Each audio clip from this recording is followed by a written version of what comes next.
हम लोग कर रहे हैं आज फिनेंशियल स्टेटमेंट का कॉन्सेप्ट करेंगे पहले विथ एडजस्टमेंट वाला। जब भी हम बनाते हैं फाइनेंशियल स्टेटमेंट, उसमें क्या बनता है आप जानते हो ना। फाइनेंशियल स्टेटमेंट में हम लोग क्या क्या बनाते हैं भाई। फाइनेंशियल स्टेटमेंट क्या बनता है हम लोग का, ट्रेडिंग अकाउंट बनता है हम लोगों का, बनाते हैं, अभी सीखे थे हम लोग कल। Trading account, profit and loss account, and साथ साथ हम लोग बनाते हैं बैलेंस शीट। ठीक है ना। अब विदाउट एडजस्टमेंट हम लोग कर लिए थे। अब एक बात आती है एडजस्टमेंट की। तो अकाउंट क्लोज करते वक्त, क्लोज करने के बाद जो चीजें रह जाती हैं लेकिन इसी फाइनेंशियल ईयर से संबंधित होती हैं, तो उसको हम छोड़ नहीं सकते, उसको भी हमें इंक्लूड करना होता है थ्रू एडजस्टमेंट। यानी कि अगर कुछ रह गया है, कुछ बच गया है, तो आप उसको भी एडजस्ट कर लें, अपने अकाउंट्स में शामिल कर लें, छोड़ेंगे नहीं, थ्रू एडजस्टमेंट शामिल करेंगे। तो उसके लिए करना पड़ता है हमको उस अपने अकाउंट्स में कुछ थोड़ा बहुत एडजस्टमेंट करना पड़ता है एंट्री के साथ।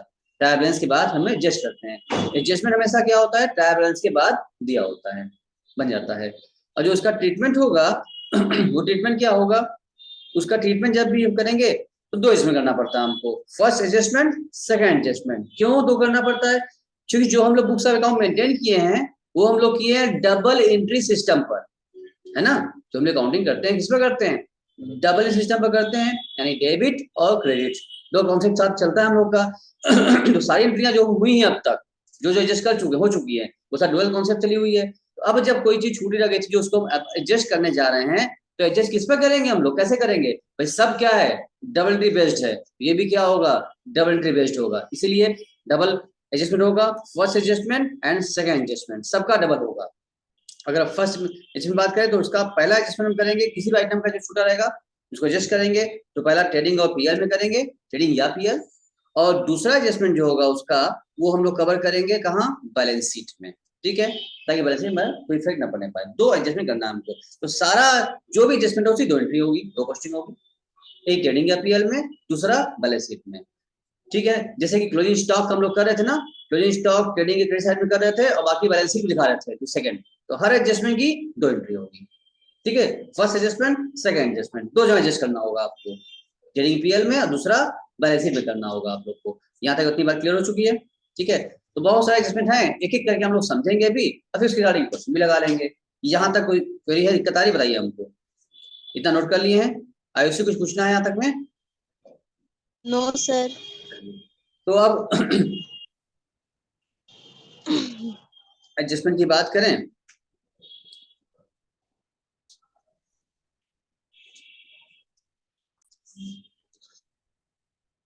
एडजस्टमेंट की बात करें तो फर्स्ट होता है इसमें आपका क्लोजिंग स्टॉक का, जो कि हमेशा ट्रायल बैलेंस के बाहर होता है। सारे एडजस्टमेंट सर ट्रायल बैलेंस बाहर जाएंगे, ट्रायल बैलेंस के अंदर जितने आइटम है उसकी एंट्री एक बार।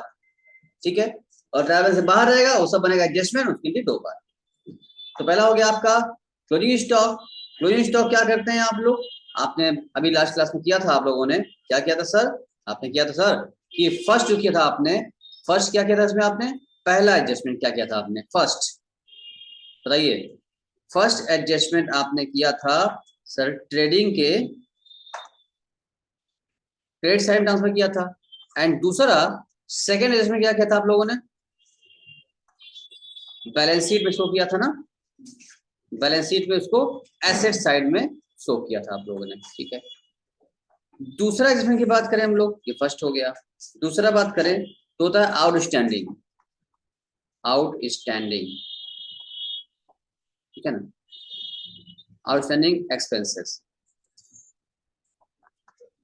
ये क्या होता है सर, यानी ऐसा एक्सपेंसेस जो इसी साल से संबंधित है, फाइनेंशियल से संबंधित है और ड्यू भी हो गया है लेकिन पे नहीं हुआ है, पे करना बाकी है। ठीक है ना, चाहो तो लिख सकते हो, समझने के लिए लिखो। एन एक्सपेंसेस, ये होता क्या है, an expenses which has been due, which has been due regarding, which has been due regarding current financial year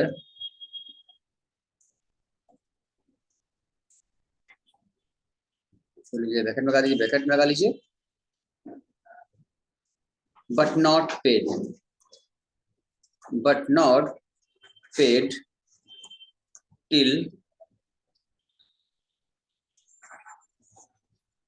till the 31st March, या ऐसे सकते हैं but not paid till the end of the year, ऐसे भी सकते हो। या 31 मार्च को इन करते हैं हम लोग, वो भी सकते थे अपडेट भी। पैसा एक्सपेंसेस जो हमारे इसी साल संबंधित है, ड्यू तो हो गया है, ठीक है, लेकिन अभी तक उसका हमने पेमेंट नहीं किया है, ठीक है ना। फॉर एग्जाम्पल, आप एग्जाम्पल भी कह सकते हैं, फॉर एग्जाम्पल रेंट ड्यू, ठीक है ना। कोई अगर किराया बाकी है ठीक किसी का, अभी स्टाफ की आपने सैलरी नहीं दिया है, उसकी सैलरी भी ड्यू है, देना बाकी है, तो नहीं दिए हैं तो क्या देंगे, नहीं क्या भाई, बाकी देना पड़ेगा ही हमको, आज नहीं कल दें, देना पड़ेगा हमको। तो रेंट बाकी है, सैलरी बाकी है, कोई एक्सपेंसेस बाकी है, कोई भी एक्सपेंस ड्यू हो गया है, नहीं ऐसा एक्सपेंसेस जो कि हमारा ड्यू हो गया है बट हमने पे नहीं किया है अभी तक, उसको कहते हैं रिकॉर्ड, सुन सकते हैं यहाँ पर, called outstanding expenses, expenses which has been due regarding current financial year but not paid till the end of the year, क्या माना जाएगा आपका, called outstanding expenses, ठीक है, इसको बोलते हैं outstanding expenses हो गया आपका, ठीक है। अब इसका ट्रीटमेंट क्या होगा, हम लोग जो इसका ट्रीटमेंट करना होगा हम लोगों को ट्रीटमेंट, तो हम क्या करेंगे इसका, तो इसके लिए हमको एडजस्टमेंट करना होगा, तो एडजस्ट करेंगे हम लोग, क्या एडजस्टमेंट करेंगे, इसमें फर्स्ट क्या होगा, रिगार्डिंग आइटम इसको प्लस कर लिया जाता है, प्रॉफिट लॉस की डेबिट साइड में एक्सपेंसेस है, रिगार्डिंग आइटम में प्लस कर लेते हैं, ठीक है। और यानी कि फर्स्ट वाला जो काम करना होगा, इसका ट्रीटमेंट की अगर बात करें, ट्रीटमेंट क्या होगा, यानी एडजस्टमेंट करना होगा हमको। तो फर्स्ट क्या करना होगा हम लोगों को, प्रॉफिट लॉस में, प्रॉफिट लॉस अकाउंट में, रिगार्डिंग आइटम में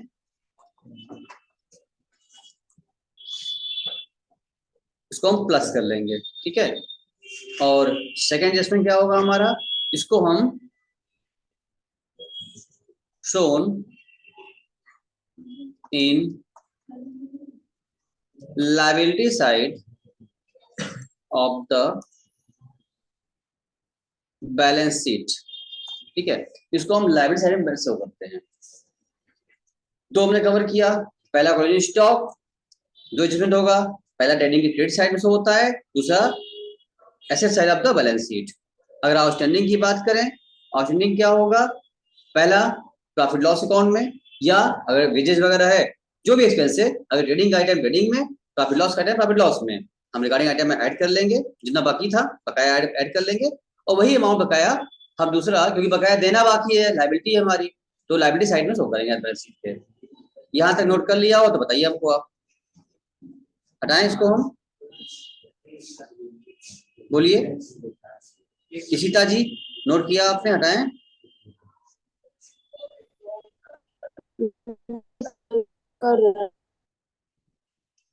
आयुषी हटाएं, यस सर, हो गया।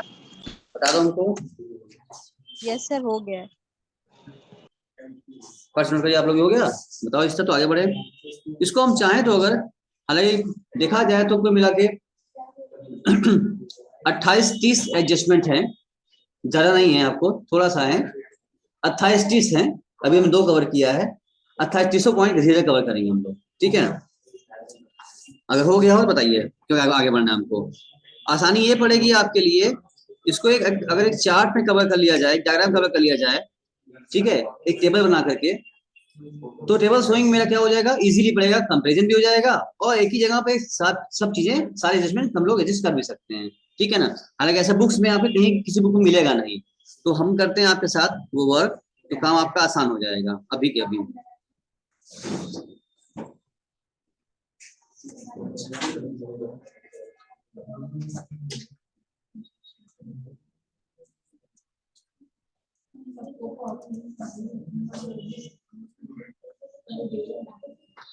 और डिस्कस भी कर लेंगे, बता भी देंगे आपको।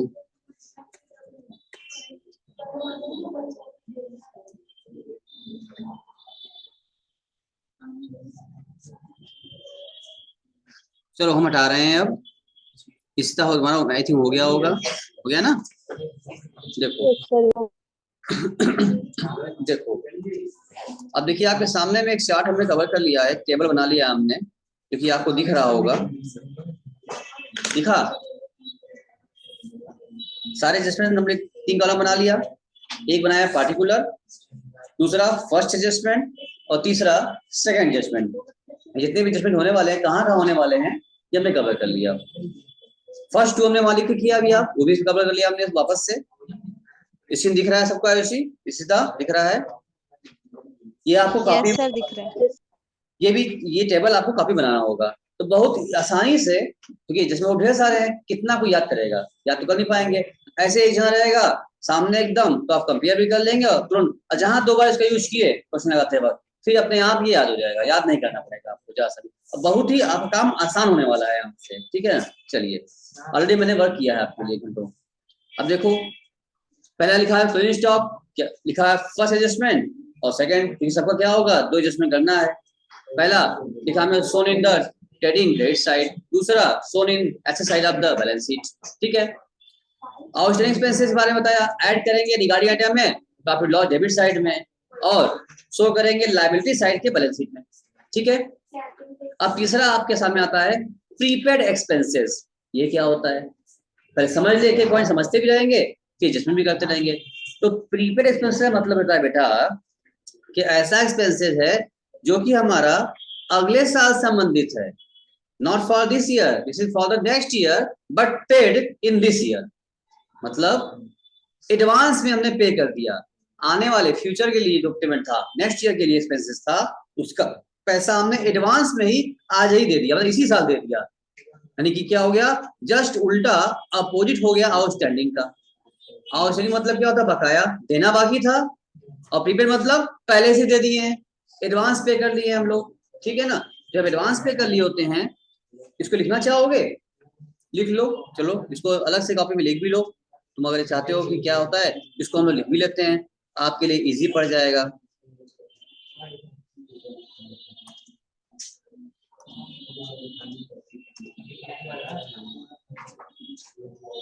देखो, लिखो डाउनलोडिंग प्रीपेड एक्सपेंसेस, समझते भी रहो लिखते भी रहो कि क्या होता है, बाद में भूल जाओगे तब, इसलिए नोट भी करते जाओ। Prepaid expenses,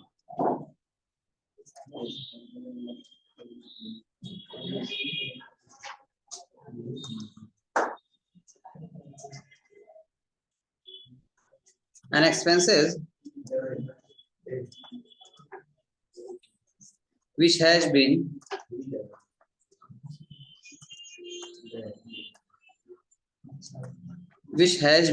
paid in advance for paid in advance in current year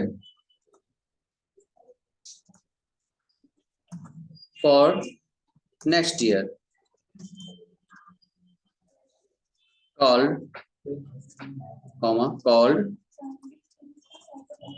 prepaid expenses, ठीक है।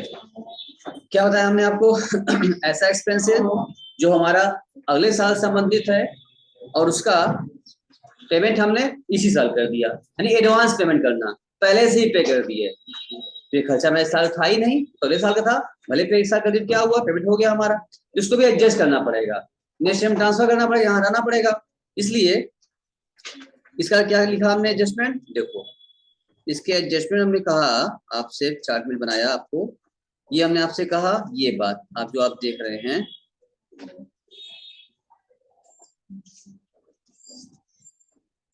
प्रीपेड एक्सपेंसेस का फर्स्ट क्या है, लेस किया हमने इन regarding item in the profit loss debit side, expenses है डेबिट में ही होगा, क्योंकि एडवांस पे कर दिए हैं तो आप लेस कर दीजिए, देना बाकी था तो ऐड किया, एडवांस दे दिए हैं उसको लेस कर दीजिए। अच्छा, मेरा पैसा उसके पास जमा है पहले से, भाई मेरा पैसा मेरा कैश मेरी संपत्ति है, मेरा प्रॉपर्टी है, इसलिए हम क्या लिखाएंगे उसको, shown in asset side of the balance sheet second adjustment. फिर बोले प्रीपेड का पहला एडजस्टमेंट क्या होगा हमारा, प्रॉफिट लॉस में हम रिगार्डिंग आइटम में डेबिट साइड में लेस कर लेंगे, और दूसरा हम क्या करेंगे, बैलेंस शीट में हम एसेट साइड में प्रीपेड लिख करके शो करेंगे, क्योंकि मेरा एसेट है, हमारा ये पैसा मेरा है। यानी ये हम शॉर्टकट में काम हो रहा है आपका, इजीली आपको समझ में आ रहा है कि किसका एडजस्टमेंट क्या करना है और कहाँ कहाँ एडजस्टमेंट करना है, आपको समझ में आपको आ जाएगा, इजीली याद नहीं करना पड़ेगा।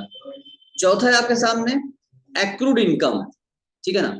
अब ये क्या होता है, इसको भी लिखना चाहते हैं आप, क्या है एक्रूड इनकम, लिख लीजिए, वरना फंस जाएंगे, बाद में दिक्कत होगी। तो आराम से काम करो, कोई दिक्कत नहीं है, कवर करते हुए लिख लिख काम करेंगे, ठीक है। देखो तो लिखो, इष्टा जी अभी आई हैं आप, देख रही सुन रही हैं? Yes sir. ये बना लीजिए, आपका छूटा है, हो गया? Yes sir. ये वाला तो आपने कर ही लिया होगा, ये किया था? नहीं। कर लीजिए, हो गया। चलिए अब लिख डालना क्या नहीं आपको, ये थर्ड था ना, फोर्थ जो हमने लिखवाया, क्या लिखा था हमने अभी उसमें फोर्थ में, एक्रूड, एक्रूड इनकम, ये था ना बच्चा, एक्रूड इनकम। ये क्या होता है, ये भी लिख लो, एन इनकम, क्योंकि इसको एक एक जिसमें समझे रहोगे ना शॉर्टकट में, ऐसे बुक में कहीं नहीं पाओगे जिस टाइम करा रहे हैं, इसे समझ जाओगे तो बस तार का आंसर आ जाएगा। यहाँ लोग परेशान होते हैं पैसे नहीं मैच करता है, तुम्हारे एक बार में हमेशा होगा कि तुम समझे रहोगे तुम। An income which has been due but not received till the end of the year,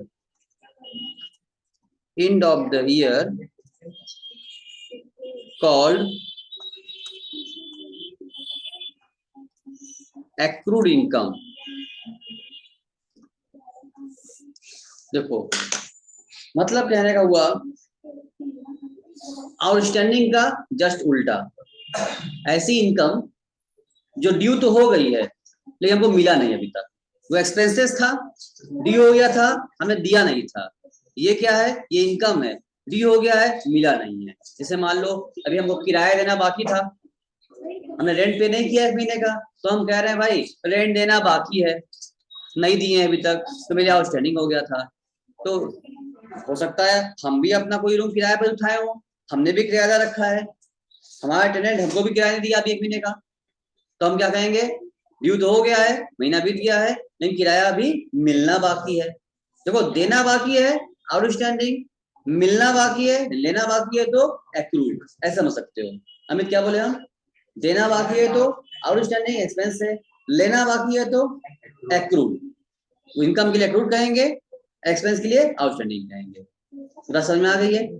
जैसी बात है, इनकम ड्यू हो गई है, बस मिला नहीं है, तो हमको अपनी इनकम में शामिल तो करना पड़ेगा ना, इसलिए हम शामिल करेंगे अपनी इनकम में। आओ उधर क्या एडजस्टमेंट करेंगे इसका हम लोग, चेक करो फट से, देखो इधर हमने क्या बनाया टेबल में, हमने बनाया पहला एडजस्टमेंट, हम क्या करेंगे, प्रॉफिट लॉस के क्रेडिट साइड में, क्योंकि इनकम है, क्रेडिट साइड में जिससे रिगार्डिंग होगा, कमीशन मिलना बाकी है या क्रेडिट मिलना बाकी है, जो भी होगा इस आइटम होगा, उसको पीएल के क्रेडिट साइड में हम ऐड कर लेंगे। जो ये इनकम है, भले नहीं मिला तो क्या, शामिल तो करना पड़ेगा हमको ना इस साल की इनकम में, क्योंकि भी हो तो हो चुकी थी हमारी, तो हम ऐड कर लेंगे अपनी इनकम मानते हुए, भले आज नहीं मिला, अरे कल परसों मिलेगा ना, इन द ईयर इस महीने मिला, अगले में मिलेगा ना, तभी तो मिलेगा, तो जिस साल उसमें ऐड कर लो।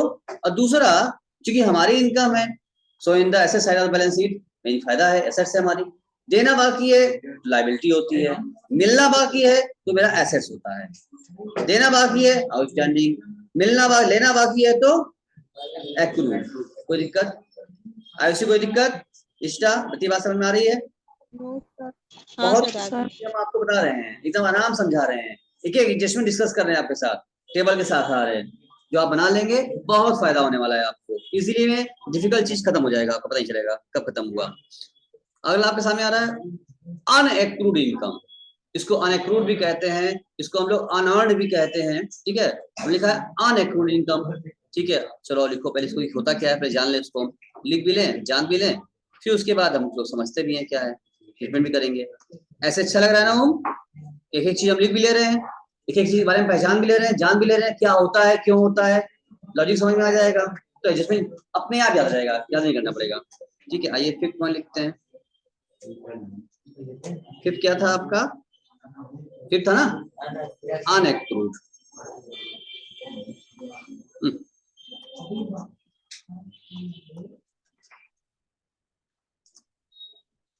अनएक्रूड इनकम लिखो, ये क्या है sir, an income which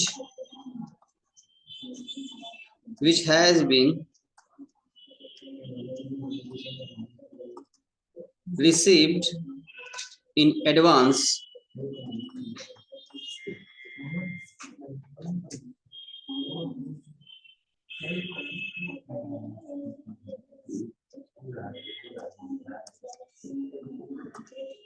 during the year